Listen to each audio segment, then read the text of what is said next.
In the summer of 1943, Allied forces stormed the beaches of Sicily, launching one of the most important invasions of World War II.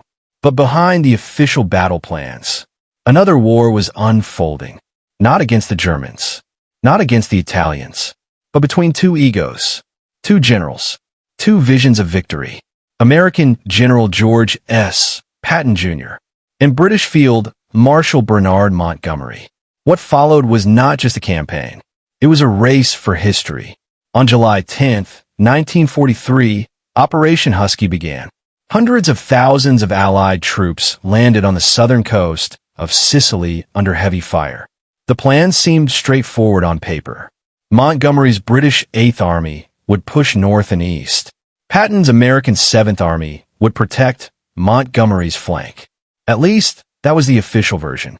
From the beginning, Montgomery dominated the strategy. He demanded priority, resources, and control over the main routes across the island. Patton, a fiercely competitive commander, was effectively told to play second fiddle. And Patton hated that idea. Montgomery focused his advance along Sicily's eastern corridor, determined to break through German defenses and capture Messina, the key gateway off the island. But progress was slow. Mountain terrain, stubborn German resistance, constant delays. Patton watched closely. What he saw convinced him of one thing. If the Americans waited, the war would pass them by. So Patton made a decision that would shock Allied command. He stopped waiting. Without clear authorization, Patton launched an aggressive westward and then northward push. His target, Palermo. The move stunned both allies and enemies. American armored columns raced through harsh terrain, outmaneuvering Axis defenses and capturing Palermo in just days. It wasn't just a military victory. It was a political statement.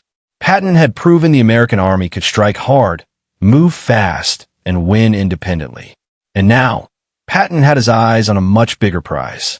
Messina.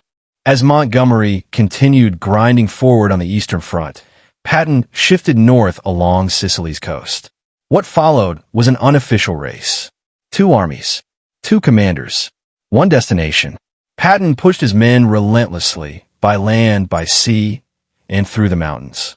The Germans fought fiercely, but began evacuating their forces across the narrow strait of Messina. Every hour mattered. Patton knew it, and he refused to slow down. On August 17, 1943, American forces entered Messina. Patton arrived hours before Montgomery's troops. There were no grand celebrations. No dramatic serende. Just a quiet, symbolic victory. But in military history, symbolism matters. Patton had beaten Montgomery to the finish line.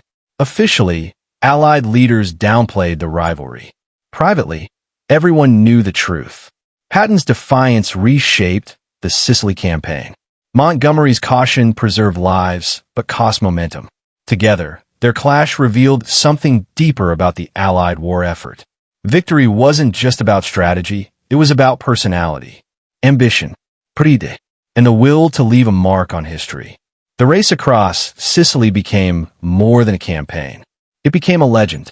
Two generals, one island, and a rivalry that still echoes through military history. If you enjoyed this untold story of World War II, subscribe for more true wartime rivalries, battles, and forgotten moments. History isn't just what happened. It's who dared to move first.